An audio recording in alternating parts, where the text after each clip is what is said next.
Hey guys, welcome back to another video. Today we're going to talk about the social media mistakes you are still making in 2019. Somehow, some way.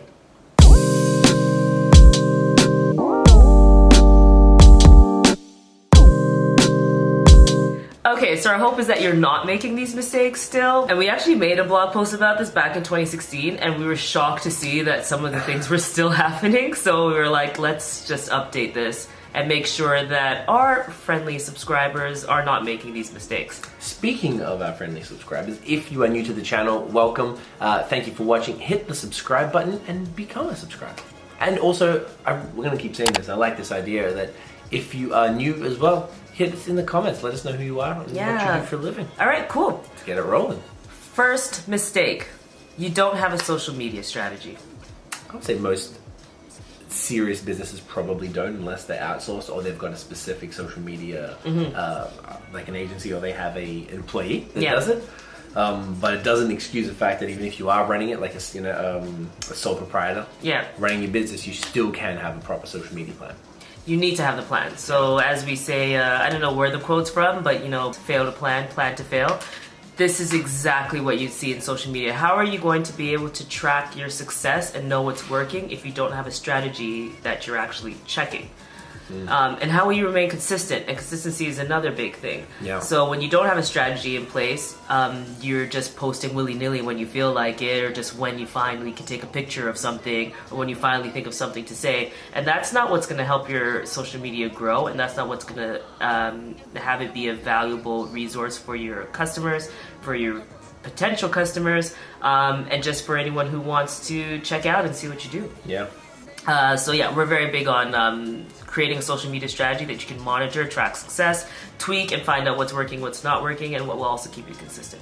Social media mistake number 2. You're not engaging with your audience. We see this all the time. It is so ridiculous. When someone is when you have someone commenting and a follower is happy with what you're doing, or has a question about your product, which could also be a question that determines whether or not they purchase from you, and you ignore it, and then the whole entire point of social media is to engage. It's social networks.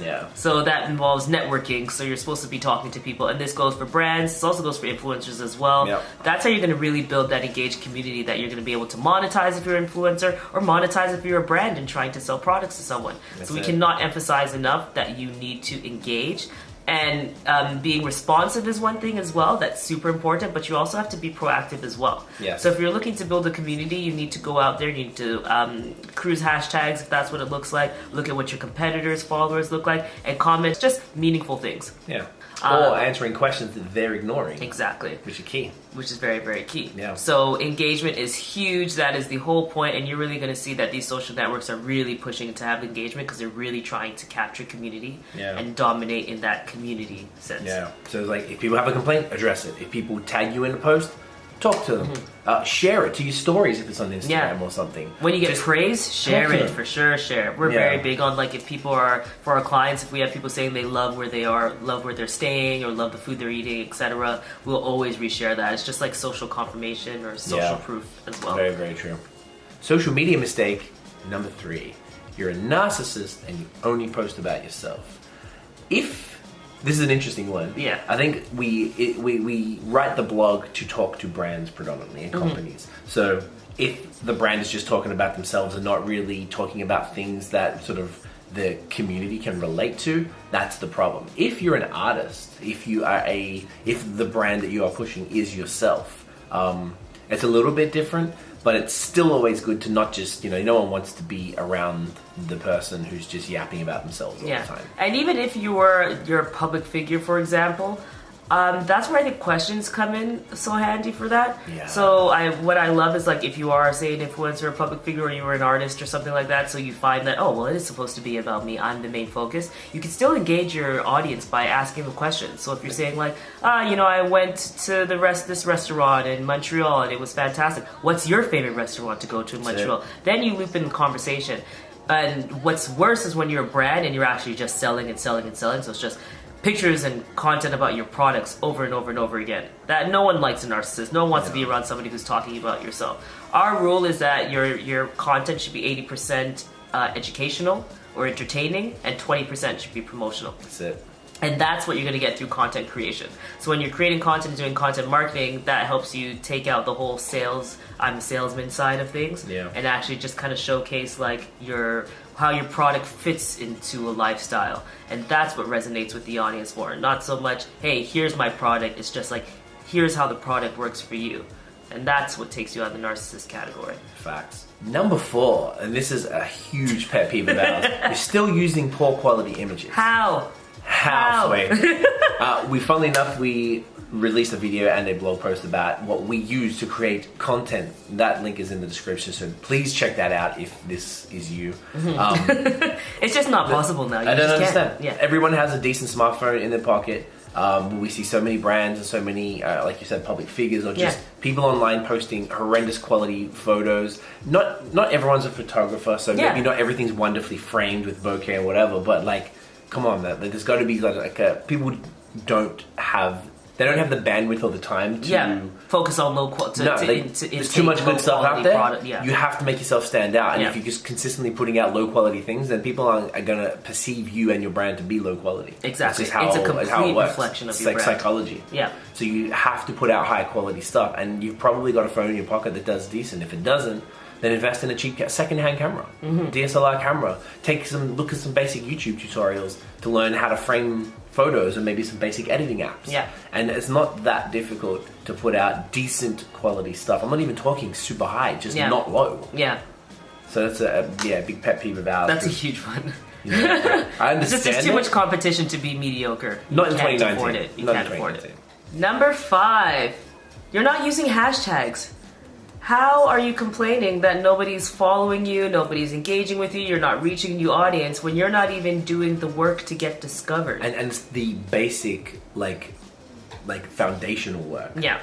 So hashtags are super, super important to various degrees depending on the platform. So on Twitter, you're not obviously going to be using 30 hashtags. You just need to use a few. Facebook, hashtags aren't that effective. Pinterest, they matter in terms of keywords, and then on Instagram, they are huge. Yeah. So we always say max out on hashtags when it comes to platforms like Instagram. Go all in, use all 30. And if you ever need tools and tips on like how to find hashtags, we're actually going to do a blog post on that as well. Actually, I think in one of our blog posts in the 5 free Instagram tools, we included something of that. So I'll link it below to let you know what some of our faves are for sourcing the appropriate hashtags, popular hashtags. But they are so key. They're so important for discovery. It's like one of the easiest ways to get discovered. So you need to be using them without question. Not a question. Social media mistake number, I ran out of hands because I'm holding a laptop. I got it. Number 6, you're on the wrong platform. You're on the wrong platform. It happens a lot. And this makes you spread yourself a bit too thin. You do not need to be everywhere. So we appreciate the ambitious people where it's like, oh, and something new comes out, so I need to be on it. Yeah. But it also has to make sense for your business. It has to make sense for your brand. So, for example, like, does a rapper need to be on LinkedIn? There's a lot. I got a few ads. I don't know. Do they need to be on LinkedIn? Probably not. Or like, when you think about Musical.ly or these apps like Snapchat that are geared towards like children or teenagers, sorry kids, 13 to 18 or 13 to 17. Does an old folks home need to be on Snapchat, or does like an accountant really need to be on there? Right. So probably it doesn't make sense for your brand. No. Be where your customers are. So we really think that you need to find where your tribe is, where your audience is, and double down on that network. So if that means leaving some behind that other people are dominating in, that's completely fine. It has to make sense for you, and it has to be right for your brand. It's good to test as well. I definitely recommend that. And if you're not... Like, I find that Facebook gets a bad rap. A lot of people like, oh no, like I feel like I've heard it from clients or other people we've spoken to, like, oh no, I don't have a Facebook, don't worry about that. I'm like, well, it's ridiculous. Yeah.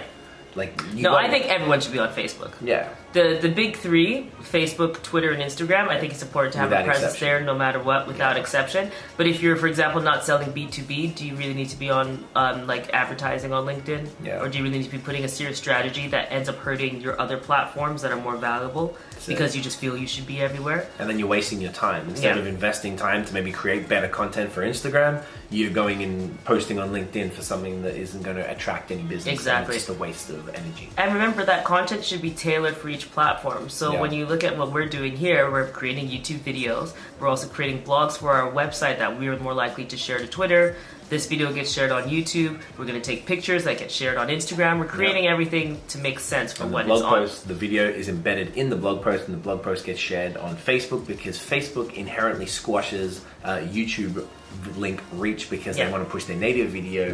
So it's like this whole our strategy is thought through. Coming back to like the first point, that we've thought everything through, and everything has a place, and it's not that difficult really because it's relatively. I mean, maybe it's easy for us to say because we're in a social media agency. This is what we do every day, but still, that information is out there, and you know, it doesn't take too long to be able to, when you test, to find out what works for you. Exactly. Social media mistake number 7: you don't have a team. Yes. It's not enough for the intern, guys, if you want to take social media seriously. I'm just telling you. Or your niece. You can't, or your niece. Oh, goodness. That's actually happened so much. I've heard that, actually. It's like, my niece has Instagram. She's killing it. She's got 700 followers. She'll handle my business at my dental office's social media.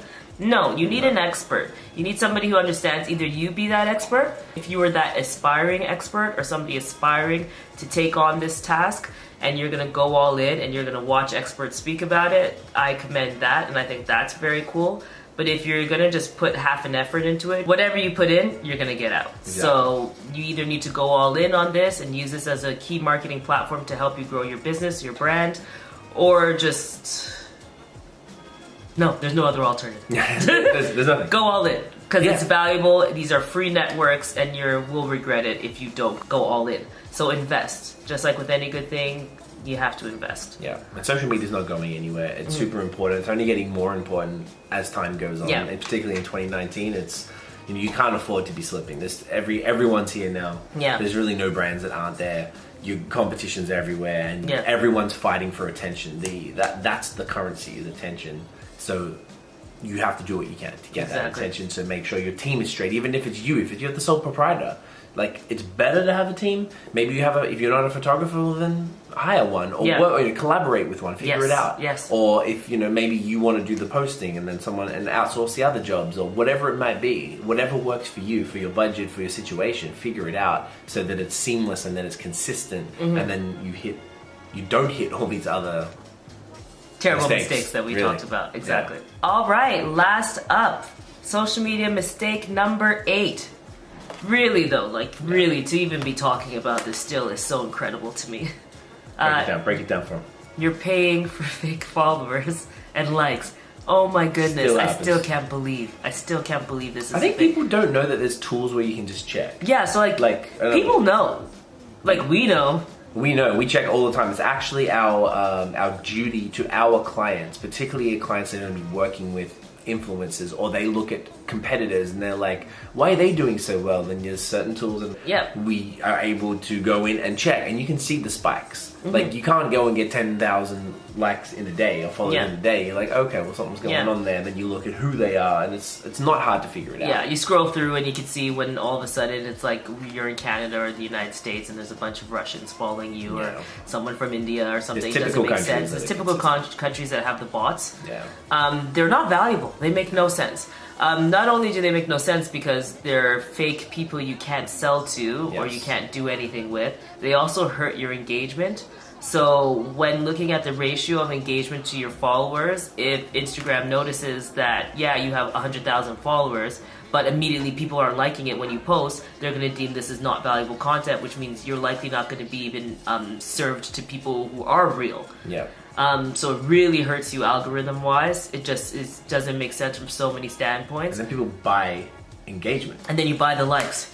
You buy the likes too to match the followers that you bought. And then what's the point of all this? It just seems. What is it worth? What's the value? It's just a number, and you care about this number so much, you don't even care about the people behind the number. It will be so much more valuable to you to have 1,000 followers who are so engaged, who love you, love your product, and are going to buy from you, than 100,000 fake people who just make you look good to someone else and are valueless. They have no value. Yeah, none at all. And I feel like the value that society or that the industry puts on vanity metrics like followers and likes is slowly degrading. It's really slow, but I think a lot of we see there's certain people that we're sort of watching, certain brands and individuals that we see and we know what they're doing.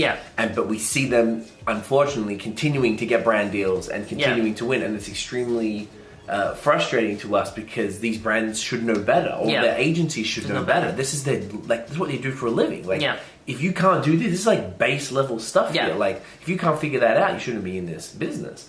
So, like, I don't know, I kind of believe in like karma, and eventually like this knowledge is going to come to light. And people are just going to, all those people who are doing that and are winning off it aren't going to be doing that forever. And think about it, it's like building like the house out of cards. Like, it's really like lightweight. That's true. Otherwise, what you should be doing is laying that concrete foundation that is immovable. And maybe it's going to take you 5 years, and then maybe it takes them 3 months because they bought it slowly over 3 months. But you're going to get that real foundation. Your engagement and your business is going to grow, where their business is not going to grow at all. So that's it. That's it. So these are the 8 social media mistakes that you should not be still making in 2019. We hope that you're not. If you have any questions, please let us know. Drop us a comment. Hit us on social media. And let us know if you have any thoughts, and hopefully you're not making any of these mistakes. Exactly. So if you like the video, chuck us a thumbs up, hit subscribe below, follow us everywhere at High Season Co. Check out our website, highseasonco.com, and we'll see you in the next video. Peace.